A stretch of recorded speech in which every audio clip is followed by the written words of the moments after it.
Hi, welcome to the American Institute for Architects Convention here in Atlanta, 2015. Could you tell us your name and something about your background?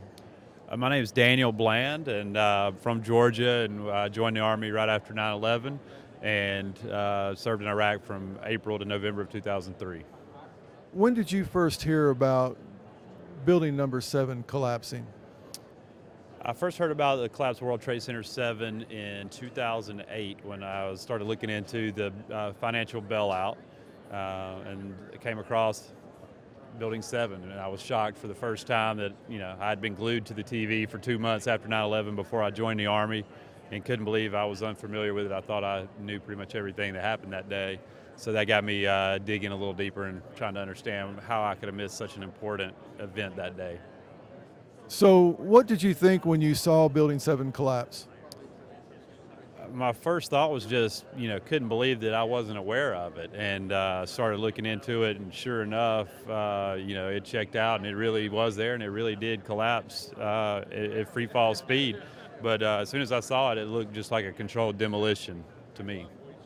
So, what are some of the key characteristics that make it look like controlled demolition to you? Yeah, I mean, the way the building fell, symmetrically straight through the path of greatest resistance at free fall speed. Um, Buildings can't do that. They've never fallen due to office fires before 9/11 or since 9/11. And on 9/11, it happened 3 times. And the towers were slightly different, brought down in a slightly different manner. But World Trade Center 7 is a classic controlled demolition, and most people who see a video of it instantly recognize it as such. Can you think of any other explanation why this building fell other than controlled demolition? No, I cannot. Not the way it did. I mean, even I know the Building 7 is the most obvious answer, but even when you look at the towers, the top of one tower started tilting over, and as soon as it did, the building started blowing up. Well, what should have happened was that top that was leaning should have followed the path of least resistance and toppled off to the side. But that's not what we happened. And after I've really probably 2,000 hours of investigation since I nearly lost my life in Iraq in 2003. I became obsessed with research and always looking at both sides. Look at what the official report, what NIST had to say, looking at what architects and engineers and other experts that were speaking out had to say. And, it's pretty obvious relatively quickly once you really start digging into it. I think the hardest thing for most people is just if they haven't seen it on Fox News or CNN, it must not be true. But God gave us all a brain and common sense to use, and I hope more people start doing so. What do you expect to see when a building catches on fire, even if it burns completely? Yeah, I mean, the buildings that have burned in the past are just black from smoke damage. They're still standing. Um, I have seen an example where something was a little twisted, but nothing that it fell down or came symmetrically down through the path of greatest resistance. There's only one way for that to happen, and that's all the steel frames to be cut at the base within a fraction of a second of each other. I'd like to ask you just a couple questions about the American Institute of Architects and the resolution that they'll be voting on at this convention this year. What type of response do you think a member should expect from the AIA regarding this resolution? My hope is that every member will be open-minded to just take a look at the information that we're passing out at our booth here, and that they'll do the right thing and be a hero and join these other 2,300 licensed architects and engineers that have risked their career and really their lives by speaking out against on this very important issue.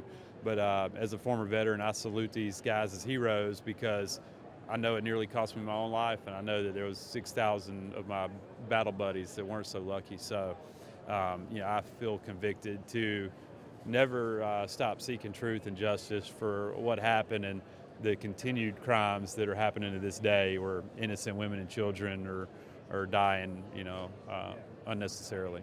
Another of interest that people have not heard much about is the suicide rate among our returning veterans.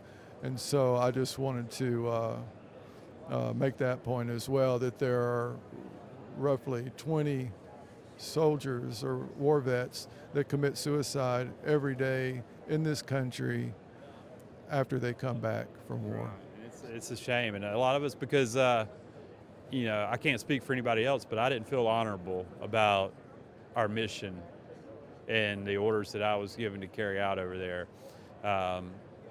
Just being sent in to randomly kick in doors in a village at 3, 4 in the morning and seeing the women and children screaming while we basically kidnapped every male 18 to 55 out of the home.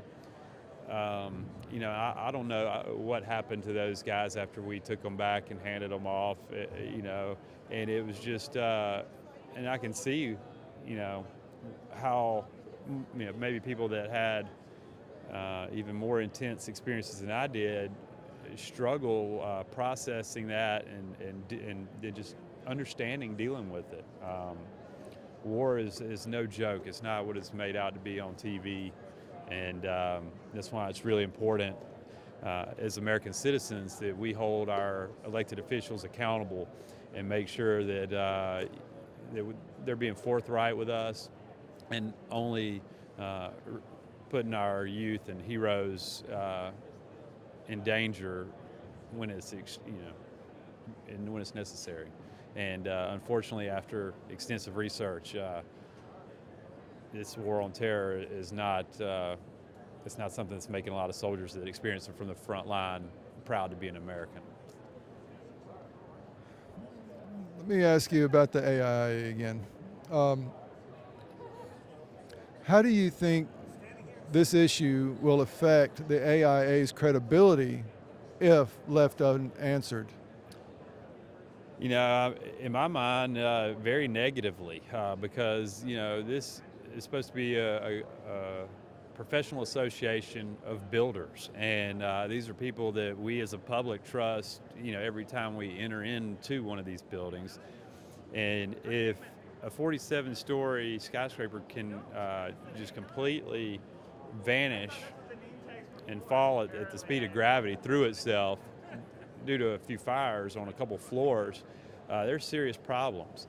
And so, again, I just respect the brave and patriotic architects that have already signed the petition, and encourage anybody else who's not aware or hasn't signed yet to please research and find the courage within yourself to do it, because you might save lives.